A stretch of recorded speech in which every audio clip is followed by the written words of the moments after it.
would like to introduce Pat Hogan. So, I'm just going to So, Pat has been a member of Quirk-e since its start in 2006.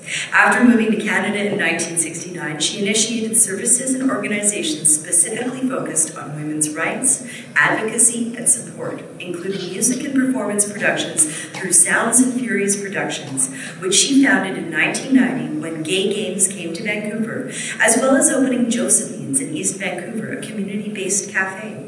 Pat founded Bold Fest, a 17-year-old organization which brings together bold, older lesbians to a 4-day conference in Vancouver. She presently serves on Britannia Community Centre's board and is a member of a Rainbow Refugee Circle of Hope, a Canada-wide community organization which helps LGBTQ2+ people seeking refugee status in Canada.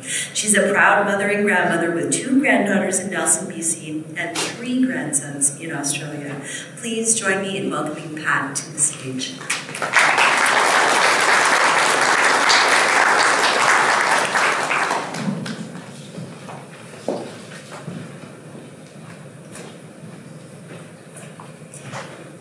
Hello, and thank you all for being here, and welcome to Quirk-e. I also want to add that I have a great-granddaughter too in Australia now, who's both Brazilian and Australian. I'm Pat Hogan, and a Quirk-e member since 2006, as you just heard. This was the year that some of us came together for the first time, thanks to Chris Morrissey's efforts to start a queer elders writing group when she was the elder facilitator at the Generations Office, now called Community, which is our current and thriving queer community center in the West End. Chris is one of our readers today, as you can see. I'm going to give a brief summary of Quirk-e's history, but first, I'd like to give a huge thank you and appreciation to Jana Millage, a library technician and member of the literary engagement team in the Programming and Learning Department of BPL.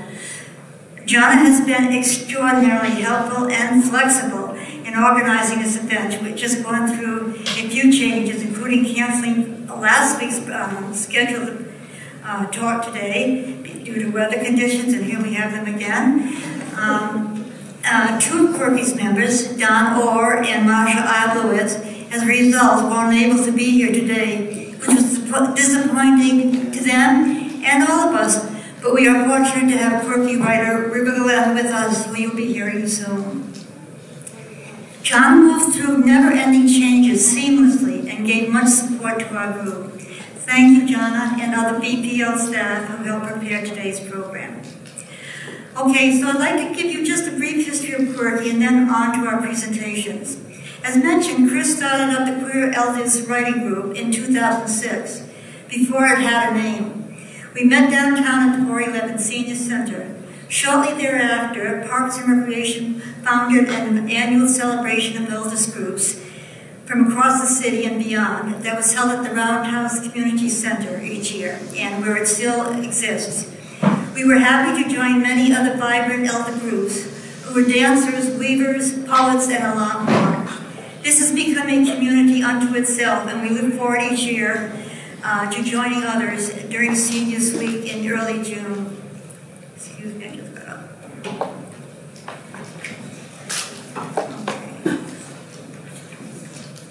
At this time, our writing group moved to Britannia Community Center until COVID arrived. We met every Wednesday morning at Britannia's 55-plus center. We now have 25 members, which is the maximum that Britannia has requested for this group. We mostly meet on Zoom with the occasional in-person social, but are still strongly connected with Britannia, who has been very supportive of Quirk-e and resourceful in many ways. Claire Robson, as author, editor, SFU adjunct professor, was hired to work with Quirk-e when we moved to Britannia, and during her long tenure with us, introduced us to many ways of creating stories outside of the box, so to speak.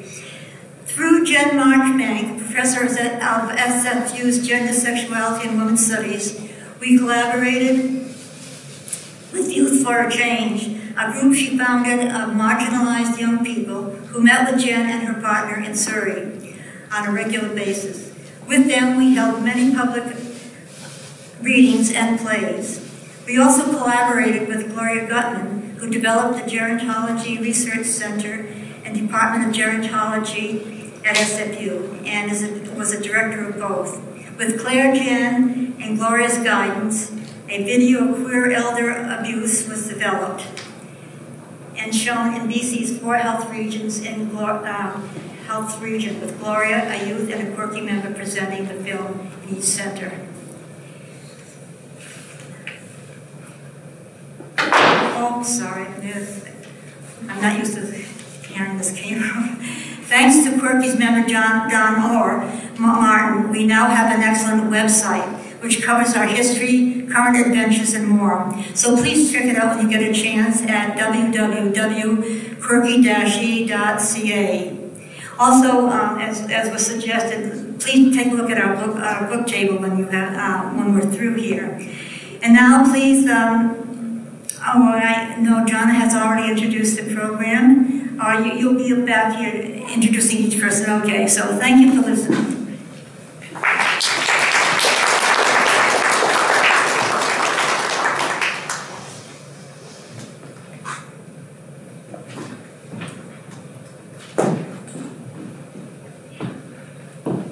Thank you so much, Pat. It has just been a total pleasure working with Quirk-e.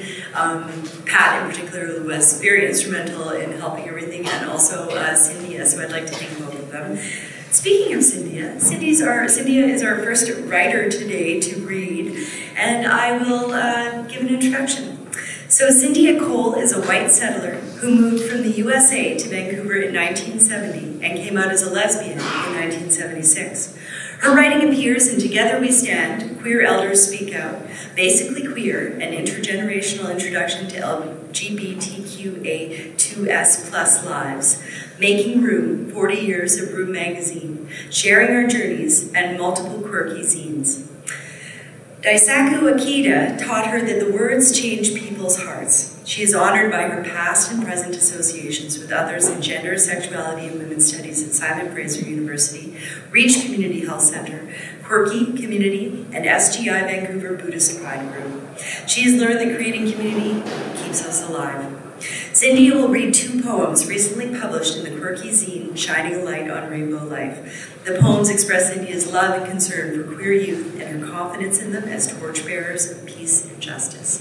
Please join me in welcoming Cyndia Cole.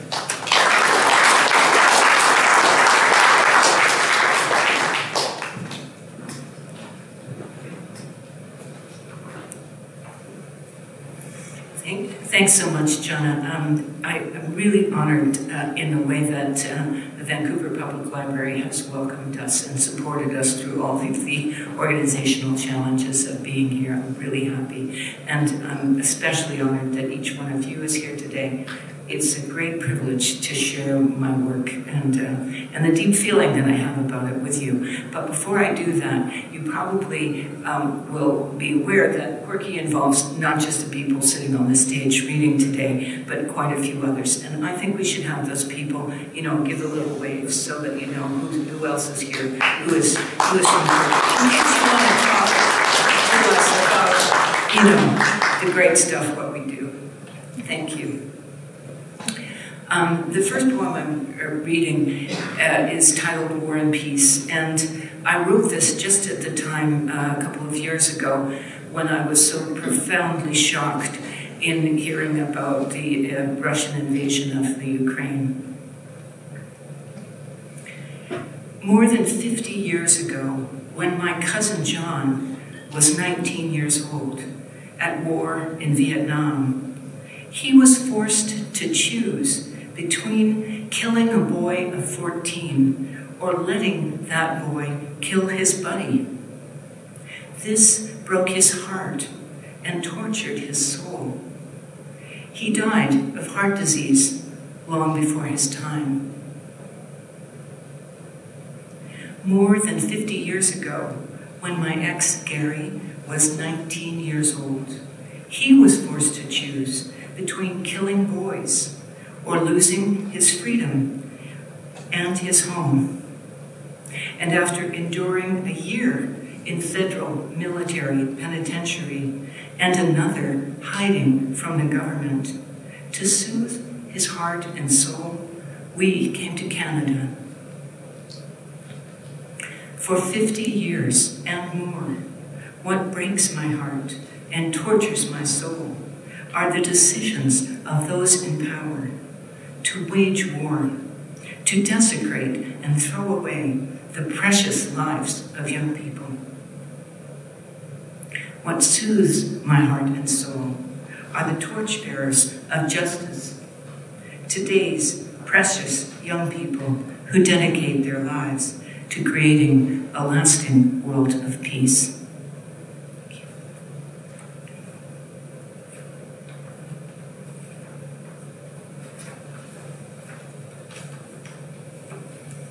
Unfortunately, just as relevant as it was when I wrote it a couple of years ago. All right, and this poem, which I wrote this summer, unfortunately, continues to be very highly relevant. This one is called Why We Celebrate Pride Today. They like to attack children. The people who say they are protecting children, they like to attack the children who are different, struggling, and shy. Like the children Angie and I met at the community center's queer youth drop-in.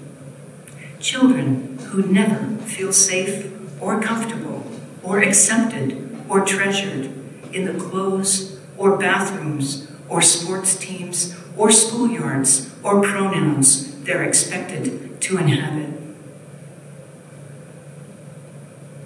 They like to attack parents, the people who say they are defending parents' rights.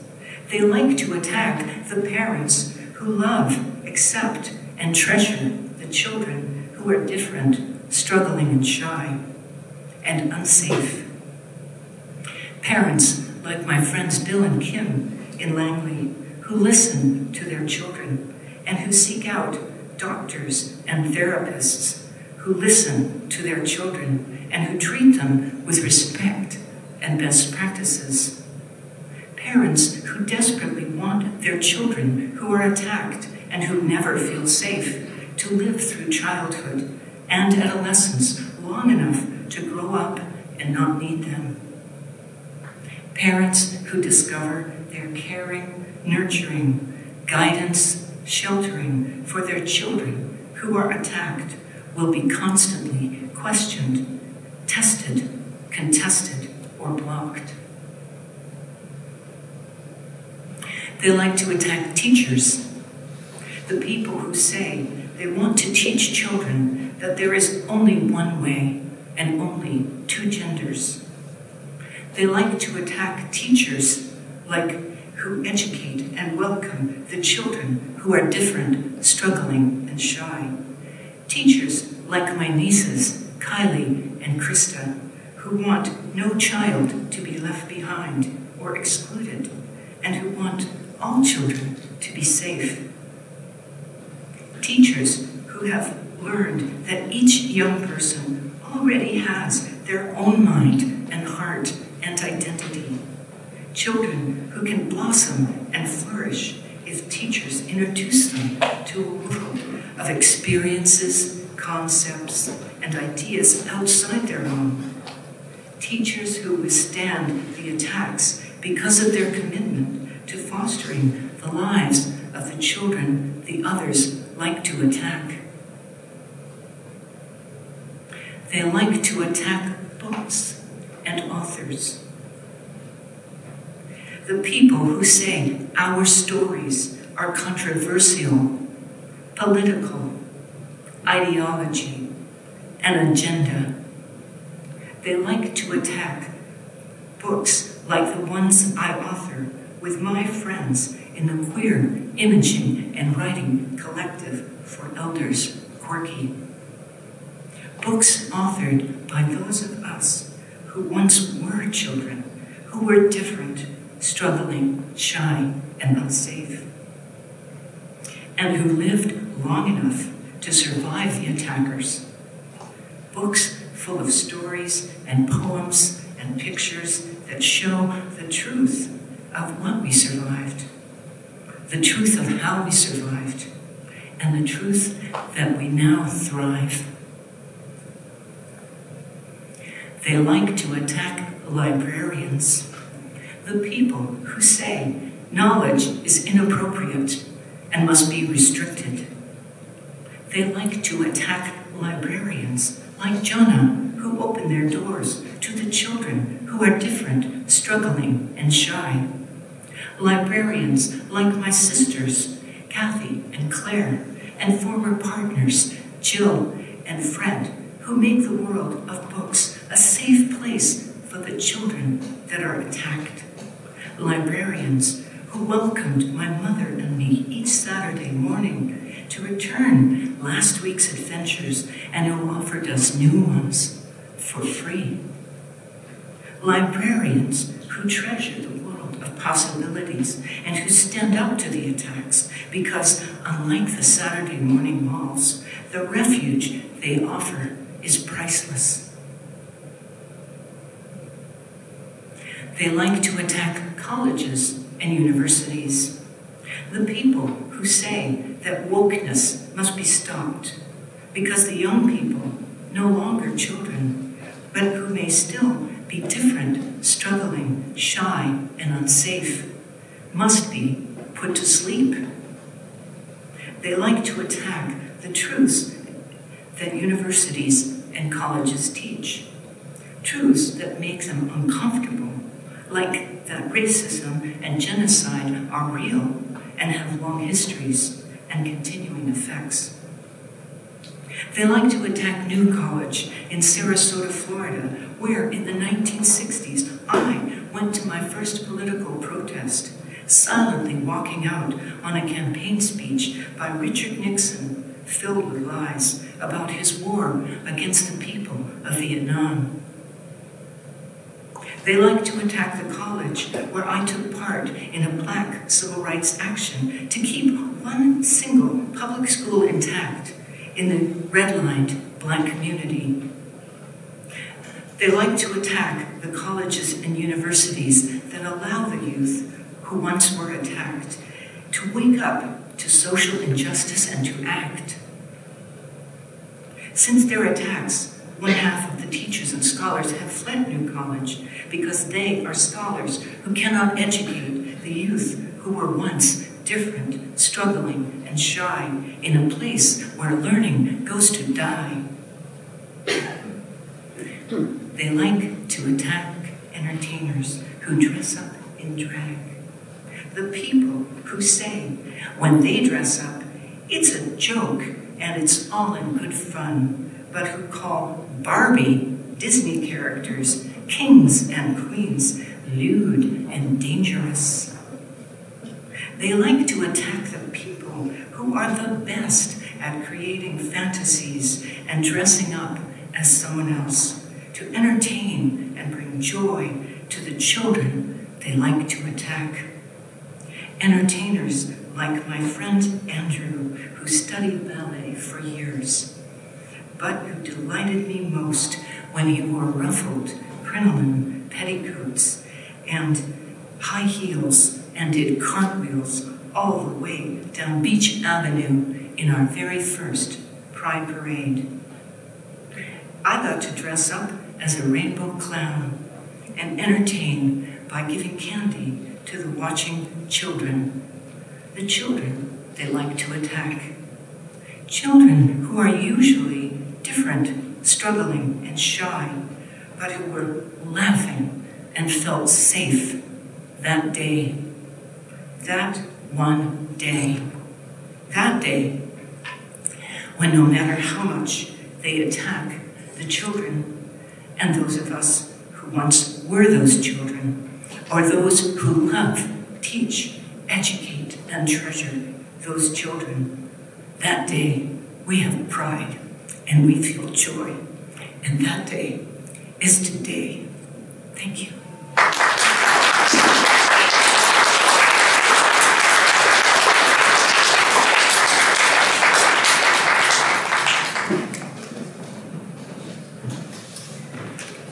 Thank you so much, Cyndia. That was absolutely beautiful. I wasn't expecting to make poem today, so I'm quite touched.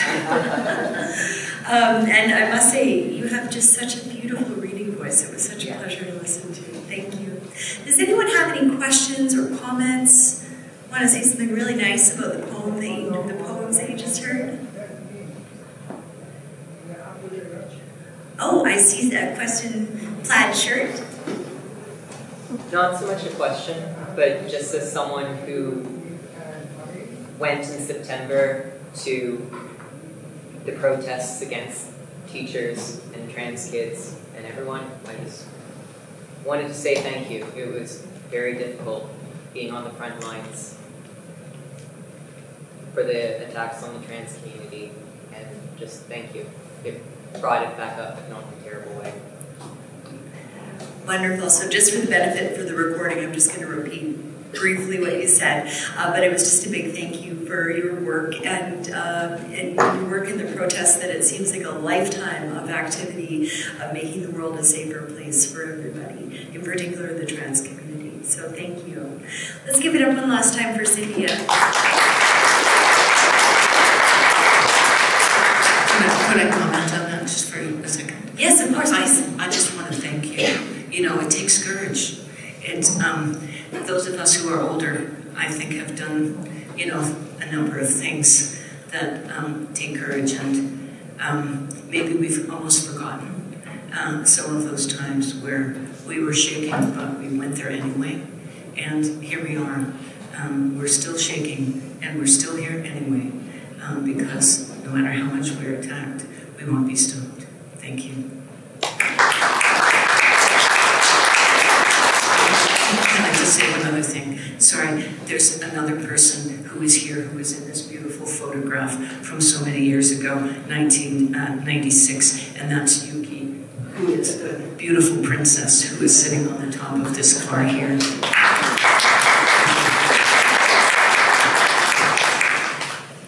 Wonderful. Any final thoughts? Okay. We'll have more time to talk towards the end of the program as well. For now, I would like to introduce you to our next reader, River Glenn. So River joined Quirk-e in 2007 and discovered not only a writing and imaging group, but a caring community that celebrates and advocates for queer pride and culture. River came out as bisexual in grade 12, but spent most of her reproductive years in a heterosexual relationship, growing a family of 4 children. In 1997, she left her marriage, came out once again, got a Bachelor of Social Work, and worked with seniors in long-term care and with people living with HIV and AIDS. Now enjoying retirement, she is the proud grandmother of 4 grandchildren and is determined to leave a more just world for them. Please join me in welcoming to the podium, River Glenn.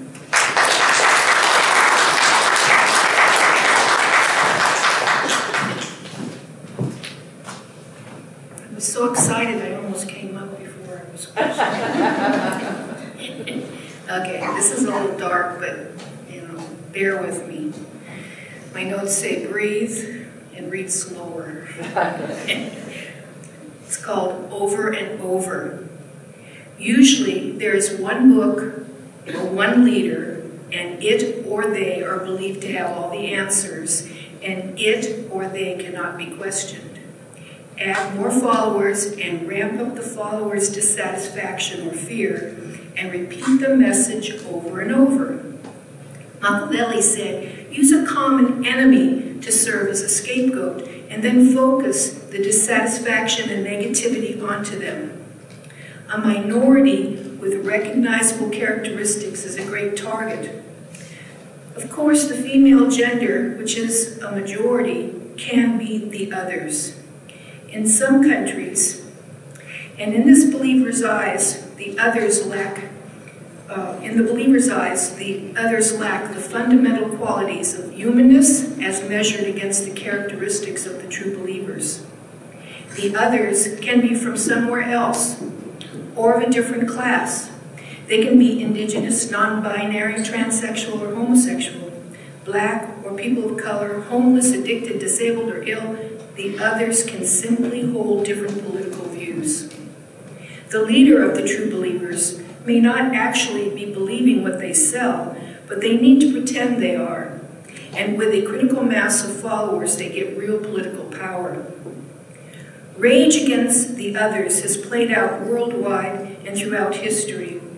Crusades, conquistadors, witch burners, slavers, or even local police have crushed the others. On any day, listen to the news of contemporary rage. The individual filled with rage could have local gang affiliations, or there's the lone wolf armed with a semi-automatic weapon affecting mass murder. Or they can be purveyors of illegal weapons, poison drugs, or sex slavery, maiming and killing from afar. The average terrorist that is plotting this or that crime feel they're justified in their rage.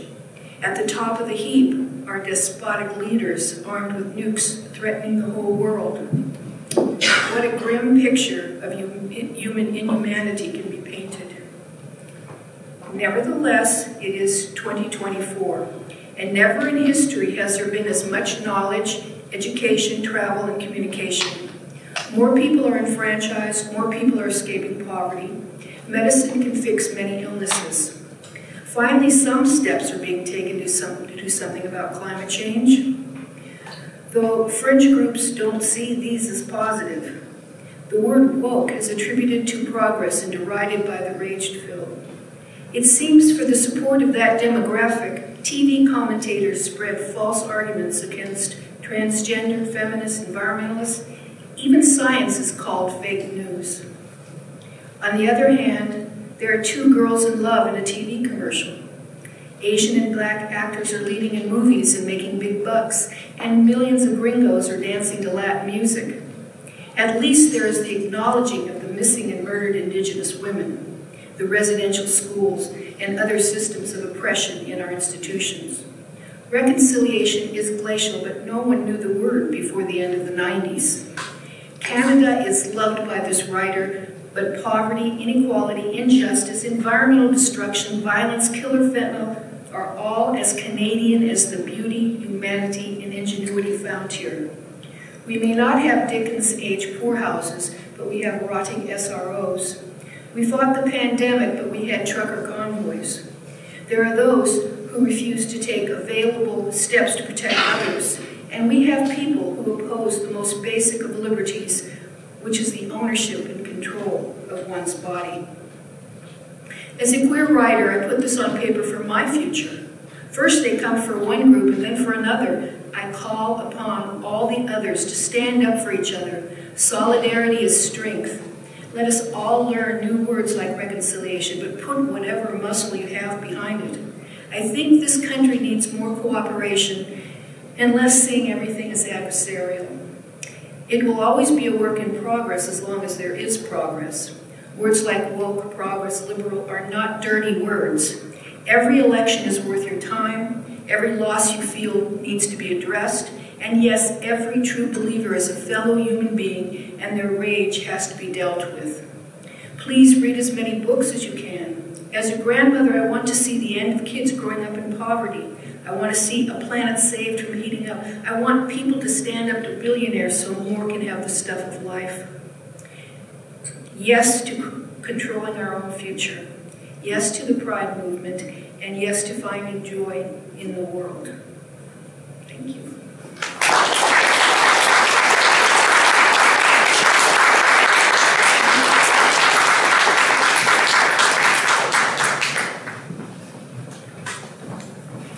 Thank you, River.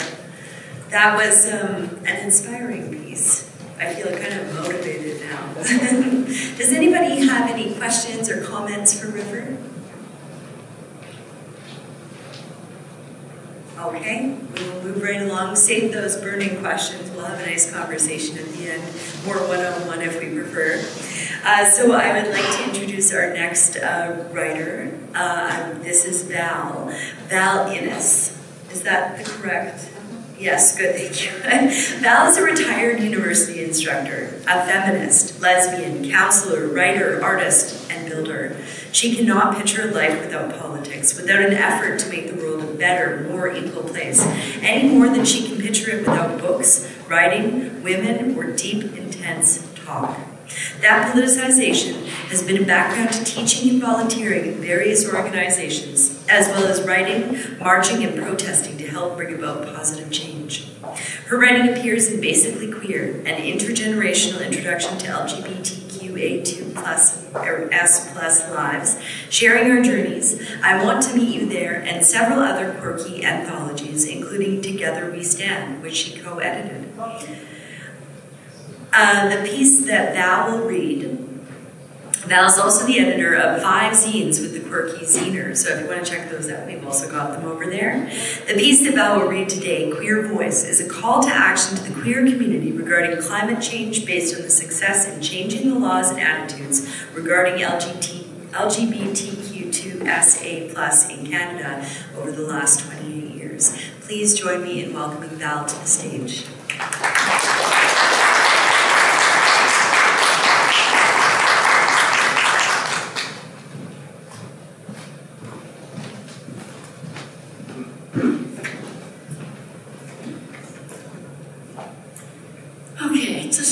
Thing for a retired university instructor to be scared about public speaking, but there you go. So bear with me as I go through this, because what I have to say is far more important than my being scared. So, this is called Queer Voice, and it's partly my story and partly a plea. I'm 77, and for 47, I guess at this point of those years, I've been part of the queer movement in Canada, which at that point in the 70s we called the LGBT movement, and actually probably more usually the gay and lesbian movement. Anyway, I remember clearly what it was like to be a lesbian in the 70s. I was outed at work in 1977, and I lost my job as an instructor with Brandon University. I had no civil rights as a lesbian, so there wasn't a damn thing I could do about it. So I became actively political, along with many other LGBTQ folk of my generation.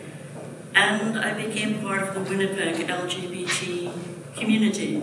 We played, we danced, we sang, we talked, we made friends, and we built community. And with our allies, we marched, protesting on the streets and at the legislature, and we went to court, as many other LGBTQ were doing all over Canada. And it worked. By 1991 in BC, when I started teaching at Rudland University College, my partner received benefits from the college as my partner. That was a huge move. By 1995, better yet, I had civil rights, and by 2005, I had the right to marry my same-sex partner should I want to. That is the fastest social and legal cultural change in Canada's history. 28 years. We queers did that by peaceful protest and legal action as a community. It wasn't a gift. We worked for it. We marched, we wrote, we phoned, we protested, and we went to court because our lives as we wanted to live them depended on it. We won it. So, we have a powerful voice. And when we use it, we create solid legal and social change. I'm still political, and I'm asking you now to use that voice again, queer or ally. This time for change that affects all the sentient life on this planet, not just we queers. Climate change is forcing a planetary crisis of a magnitude that our civilizations have never before faced. And it's one that many would rather deny than face, including corporations and governments. We are on the brink of a climate crisis that threatens our existence and the existence of every sentient being on this planet. Climate change is affecting everyone, everywhere. Extreme weather events are more frequent and intense. Sea levels are rising. Drought is leading to food scarcity, and many species are being driven to extinction. And Canada is burning.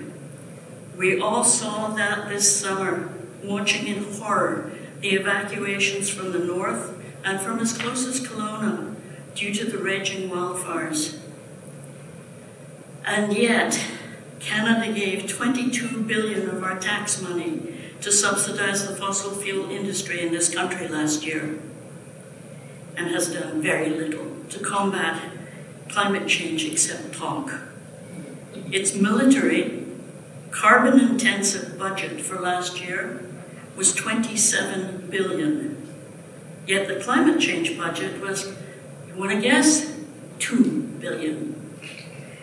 And if in next year's election, Poilievre's Conservatives win, they'll do even less for climate change. We are the only G7 country whose emissions have increased since the Paris Agreement was signed. In 2021, top climate scientists issued a code red for humanity warning that this is our last chance to implement the transformational changes necessary to keep warming below 1.5 degrees and avoid the most dangerous impacts of climate chaos. Well, it's 2024 now, and the world has already reached 1.48 degrees above the pre-industrial highest temperature.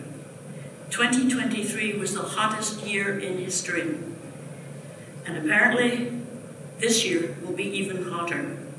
We're not going to stay below 1.5 degrees, and Canada is heating up twice as fast as anywhere on Earth. Apparently, though, the good news is 100% clean energy and climate resilient future is still just possible. Not easily, but it's possible if we act decisively now. However, the only thing I can see that's going to force this to happen is to move our government and corporations to act decisively with a massive public pressure to do so. And that's where we come in. We're really good at public pressure. We can win this one too. So, governments have to be forced through constant, informed, organized pressure from significant numbers to free themselves from their own and the elite's invested interest in the status quo, and mandate actions to tax and control the wealthy, switch from oil to sustainable power sources, move to a more sustainable agricultural practice, reduce consumerism, and stop overstraining the planet's resources. Living as we live, apparently the planet can support 2 billion of us. There are 8 billion people. And these are the last few years in which we can head off climate chaos, if, as Naomi Klein says, we, quote, embrace systemic, economic, and social change right here and right now. I believe the only thing that will make that happen is to build a mass public movement, the kind that we queers launched to successfully, and we didn't believe that we might be successful to begin with when we marched. It was dangerous to march when I first started marching in the prairies. So, we were successful getting our civil rights. We know how to do it. We should do this. We can make a very solid difference in this fight too. Again, it's for our survival, and there's very little time left. So here I am saying to you, speak up as if your life depends on it. Urge government to take bold, ambitious climate action now. Join a march, start a march, talk to people, use social media, email your MP and MLA, or call them. Call the Prime Minister. I did that and left a message. You can do that too. You can read this book, All We Can Save, which has a whole bunch of information on what people are doing successfully. For example, in the United States, there was a group that decided, okay, We want to get rid of the coal plants. At that point, there were something like 565 coal plants in the United States of America. They got rid of 300 of them so far, and they're still working on it. So it's not something we can't do. And I'd like to quote from R.O. Kwan. I want to live in a planet that can hold us. I believe we can all still help it, us, do so. If nothing else, why not try? Why not hope and then act as if? This is our one wild, lone home. What other choice do we have? So, read the book, discover tons of successful actions you can take.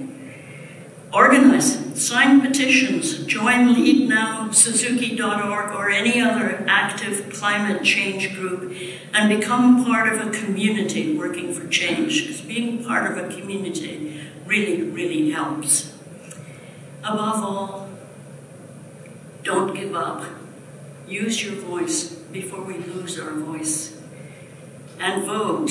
There's an election coming. Vote as if your life depends on it. In the face of climate change, your life does depend on it. Thank you.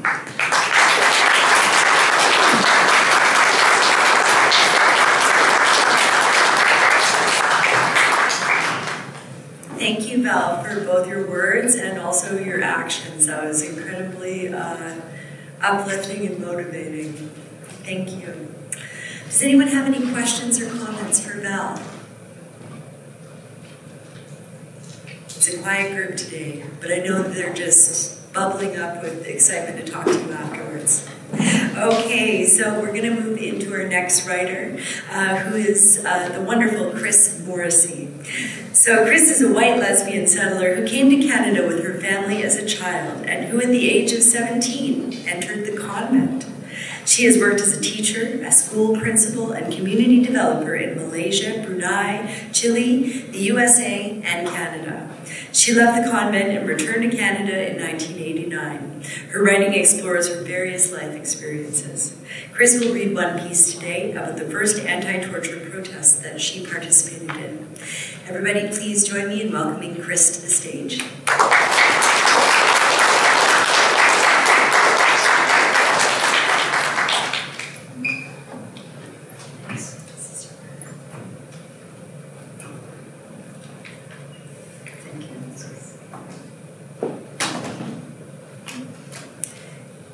Thanks, Jonah, and thanks everyone for braving the weather for a second weekend. So it's great to see so many of you here today. Many people have said to me over the last numbers of years, when are you going to write your memoir? And so with trepidation, I have begun to actually do that, mostly using time through Quirk-e that I've been involved. And what I'm going to read today is very specific to something that I was involved in when I lived in Santiago, Chile.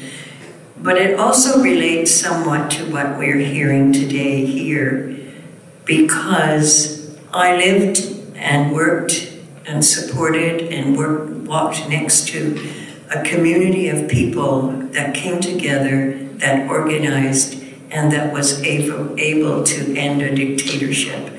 And so we have in other countries lots of experiences and lots of samples of people who have in fact done that.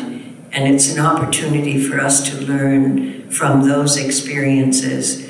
And my life has been very enriched because of what I learned. And when I came back to Canada, I came out as an act of my own liberation. So this is part of my memoir in progress. On September 11th, 1973, there was a bloody military coup in Chile. The supporters of the previous democratically elected President Allende were assassinated, exiled, and made to disappear. The tyranny of the dictatorship lasted until 1989.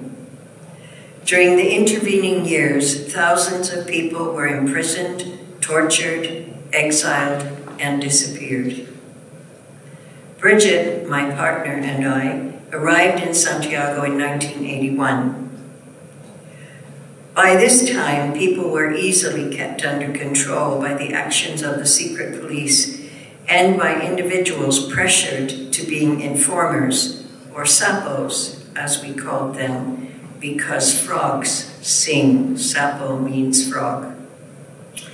So I invite you to join me on this part of my journey. The new group, including Bridget and I, gathered to learn the details of the first action of the movement. We met clandestinely in the basement of a darkened church in downtown Santiago. There is a coordinating committee that has decided what the action will be, where it will take place, and the strategies involved. We share the details of the action, the time we will begin, where we are to gather, who is the designated person to begin, what we will chant and sing. The committee has also put together a communication plan. The only thing we are not told is when the action will take place. We are waiting for the word to let us know that the day we will carry out the action of our first demonstration is upon us. Finally, the word has arrived. It is September 14th, 1983. We are to meet in front of the secret house of torture operated by the CNI, secret police. There have been rumors about this location for a few years. Members of the committee have scouted out the area. It is in downtown Santiago on a one-way street that runs into a more main street. Bridget and I are both on the bus from our house in Cerro Navia in the western zone to the center of the city. As usual, the bus is crowded. I feel hot and cold, hands sweaty. The hairs on my arms are standing up. I know I agreed to be part of this movement. I believe in it. After all, I came to Chile to be part of the journey of the people for justice. Still, I'm scared. Terrified, actually. The militarized police are always present downtown with their semi-automatic rifles at the ready. I'm sure today won't be any different. We finally reach our bus stop and get off. The streets are crowded. A good thing, I hope. Bridget and I mingle with the crowds, pretending to be tourists as we look in the shop windows and passing time as we walk up and down the street. There are a few minutes before the action is to start. We gaze over to the location where we are going to gather. Wide, high, gray metal double doors run along the sidewalk. Barbed wire lines the top of the walls and the gates. The place appears to be impenetrable. Suddenly, I notice the person who has been designated as the point person beginning to move from the sidewalk to the middle of the street. This is our clue. It is 1 o'clock. Immediately, several people begin moving to the spot. Bridget and I start moving too. My legs feel like blocks of cement. Hurry up, Bridget says to me. I can't. My legs won't go any faster, I say. We both know the action will be quick, 3 minutes from start to finish. Bridget is frustrated with me. She wants me to make sure that we don't arrive late and miss the whole thing. We arrive just as everyone sits down across the street, blocking traffic. We take up our places in the second row. Though Wikipedia states that we were 70 strong, in fact, there were only 25 of us at this initial action of the movement. it starts to rain. Pepe Albernate puts his dilapidated brown briefcase over his head. Roberto Bolton sits on a newspaper. Both men are older Chilean priests. The banner is unfurled. We all point to the building behind the gates. Aquí se tortura, we chant together 3 times. Here they torture. We hear pellets of some kind being shot at the metal gates from inside.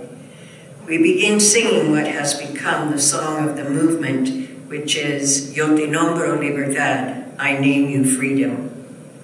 A traffic policeman arrives. Cars have stopped behind us, but the police officer motions the traffic to move forward, despite the fact that we are all sitting from one side of the road to the other.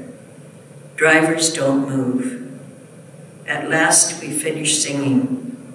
Quickly we move out of the street and disappear into the surrounding crowd. This time my legs work perfectly. Thank you.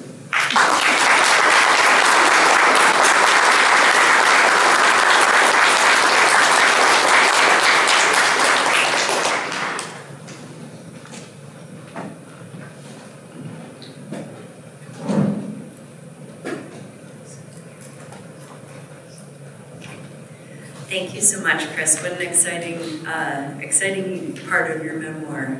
I look forward to the next episode or issue of Quirk-e so I can read that and more.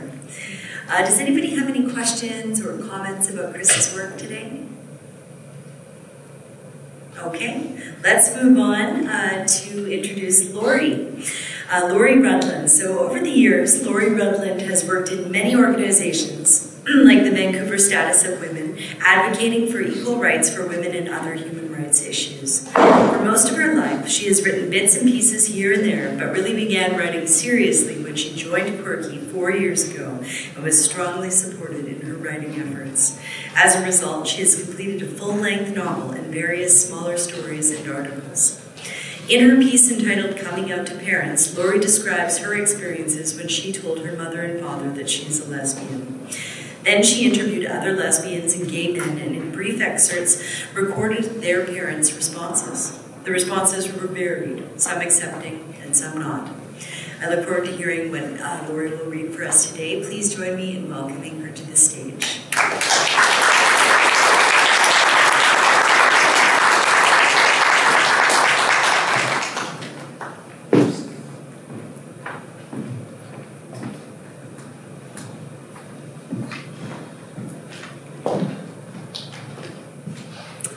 Hello everybody, nice to see you all here. Oh, you know what I've done? I've left my glasses. They're on your head. They're on your head. They're on my head.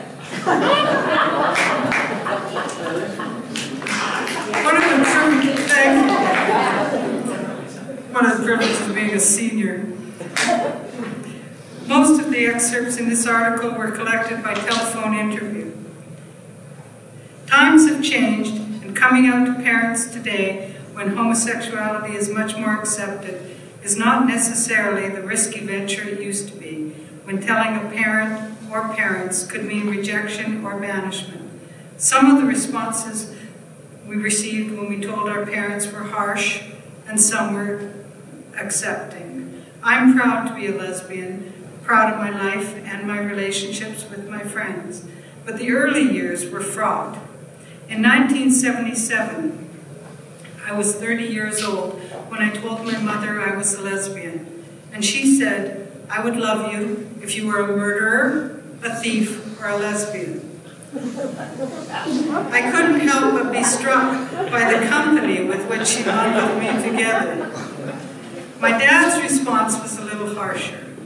At that time, Anita Bryant was an internationally known singer for the song Paper Roses, and she led a campaign in 1977 in Dade County, Florida, against gay teachers. When I told my dad, he said, I wouldn't want a lesbian teaching my children.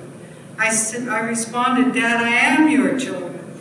This conflict estranged us seriously, and I wasn't invited to family gatherings for 5 years, which is a long time not to see your father.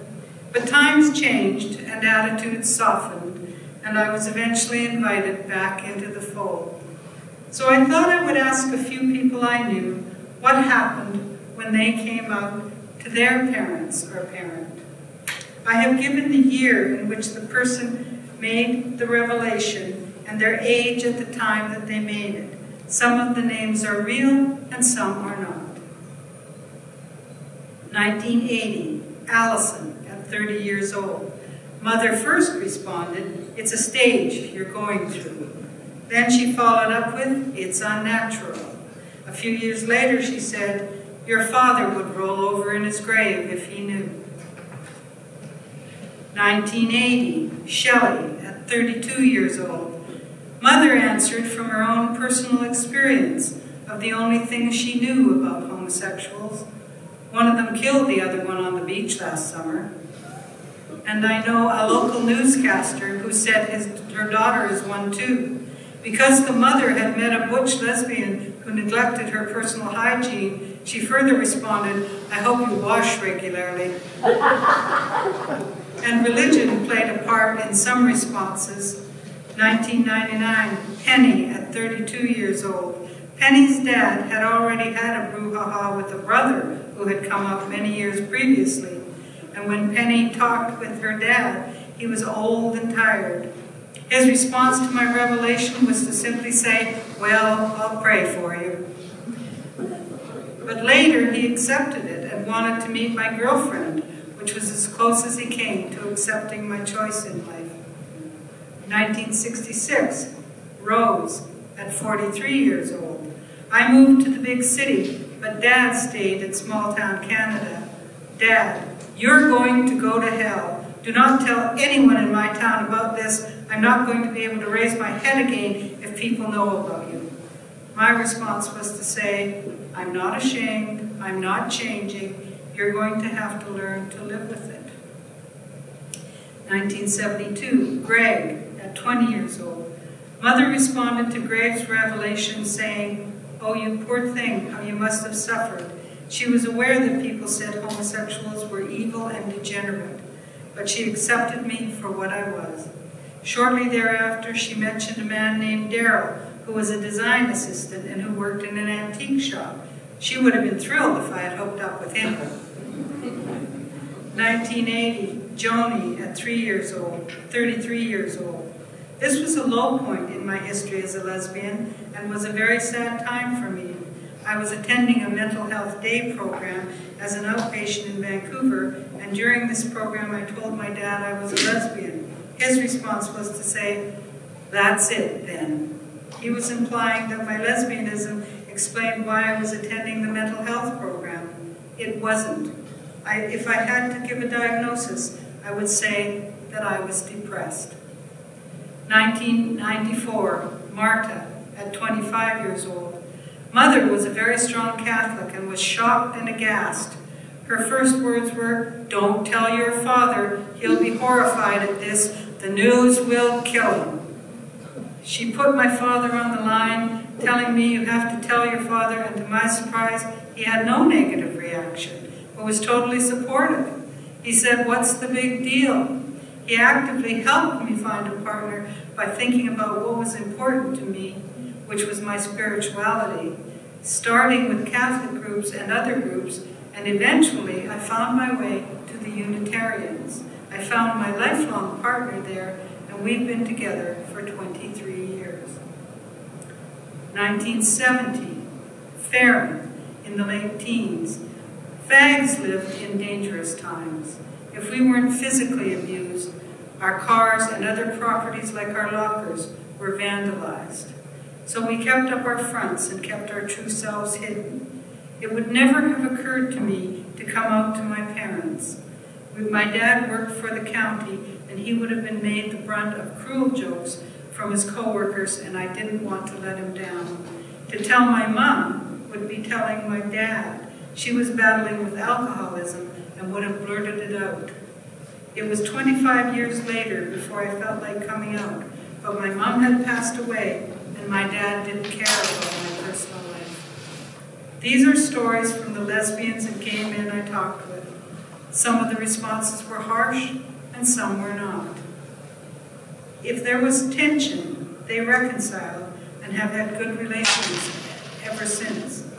To be sure, the mothers or fathers did not necessarily jump up in ecstasy at the news, but they came to accept their daughters or sons to the best of their ability, despite the prejudices of the day.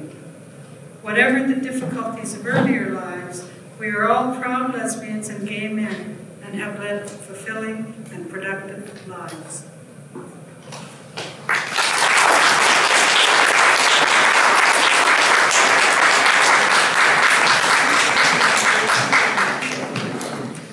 Thank you so much, Lorri. There was a little bit of comic relief in there. I really appreciate it. Thank you. Any questions for Lorri? Okay, we'll move on to our final reader for the day, and then we can do all that meeting and mingling together. So I'd like to introduce you to Harris Taylor.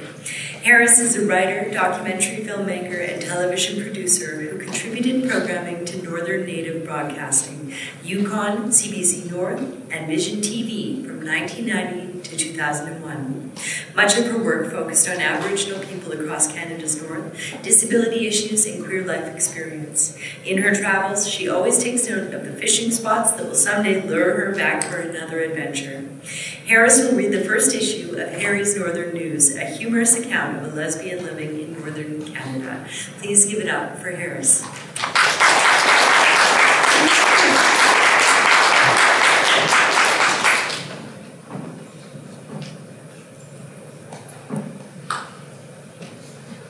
I need to wet my whistle before I commence.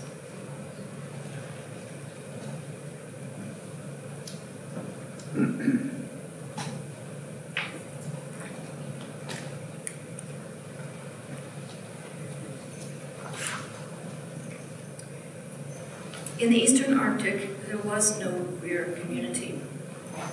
So I created one with the assistance of Canada Post. Harry's Northern News, Volume 1, Number 1, July 1993. The kind of trash your mother warned you about. Gentle readers, since this is the first edition of Harry's Northern News, I suppose I owe my soon-to-be loyal readership to an explanation. For one thing, it's an efficient way to keep you up with my antics, to communicate the essential stuff of my life, as it were. And as I recently explained to one loyal reader, it's part of a clever plan that I have to solicit guilt mail from my many wonderful friends across this great country of ours, and to get dates with other lesbians across the north. Sleazy, huh? Now, don't give me that moral indignation crap, gentle readers. I could have lied and said that I was writing this for the intellectual advancement of mankind. I know that many of you are just dying to ask my advice. My advice with regard to your personal lives and all those concerns of modern living. As you know, I'm a very, very busy woman. And a lot of hard-working people would pay good money to hear my advice for the loved one and the discontent. But I'm a generous sort of gal. I was thinking that you could all benefit from each other's dumb mistakes, as well as from my advice. So here's what I propose. Send your letters to the address at the end of this newsletter, and I will give you free advice in the soon-to-be very popular column, Dear Harry. And remember, I'm a very busy woman, so please try to keep your letters under 20,000 words. Well, I must say the mailbag is a bit light on the loafers this week, but there is one letter which, out of conscience, I must respond to. Dear Harry, I have a terrible problem. I live in a very small community near the North Pole called Grise Fjord, but that is not the problem. Since my entire dog team got the hiccups and died, I have been very lonely, but that is not the problem. I spend most of my time crafting ice sculptures in my shower. This morning I slipped and stubbed my big toe very badly, but that is not the problem. I have been losing a lot of weight lately because of the deep anxiety that I feel all the time. But that is not the problem. It's only a symptom of the problem. Everyone in my community thinks I'm a loser and a geek. I know that me and my community could really hit it off if they only knew I was a stand-up comic just waiting to be discovered. But that is not the problem. This is the problem. I can't tell a joke to save my life in any way. I don't know any. Can you help me? Yours sincerely, Pining in the Fjord. Dear Pining, my advice to you is don't give up your day job. Only joking. But seriously, Pining, comedy is a funny thing. There are two central truths about comedy that you should know. I have found these truths always to be true in my life. First, be yourself, and people will always laugh at you. I think you've basically got this part down. The second thing is that comedy and tragedy are inextricably stuck together, like two dogs fornicating in the middle of winter, in spite of the fact that someone has sprayed them with the garden hose.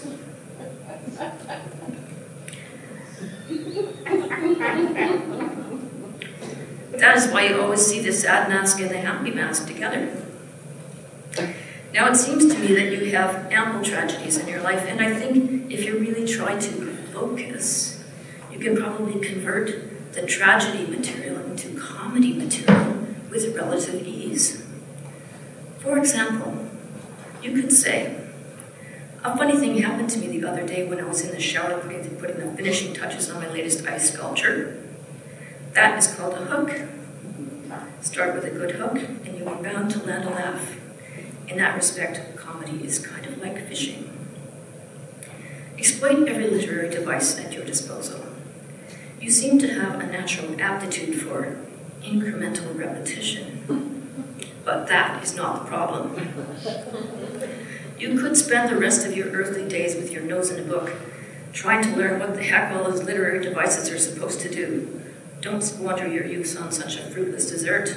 That would not be very funny. But most of all, you need to have a muse. As a comic, you really should have an amusing muse. There is no end to the ways you can use an amusing muse. And believe me, an amusing muse is an amazing find. I was really lucky to find mine. I got it on sale at the Kmart in Surrey, BC. It was the last one, and I had to fight a guy from Revenue Canada for it. But that is another story. So, Pining, by the time I hear from you next, I'll expect you to have a muse, be working on your own material, and be rating your jokes on a scale of fun to 10. Hey, what have you got to lose except your self-respect, your credibility, your hair, and your Land Rover? Well, I'd better get a wiggle on.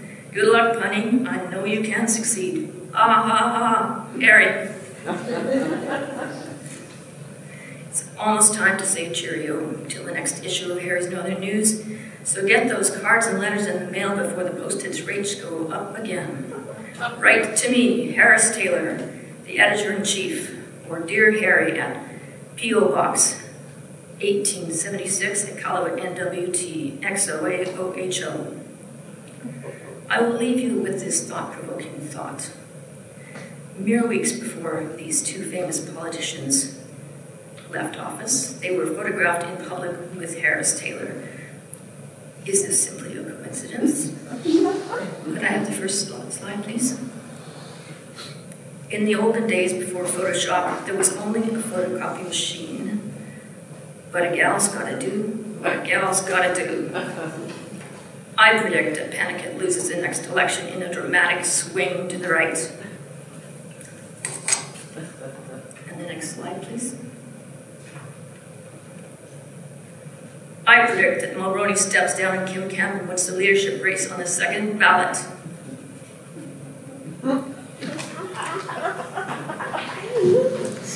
I predict that you have not seen the last of Harry. Thank you.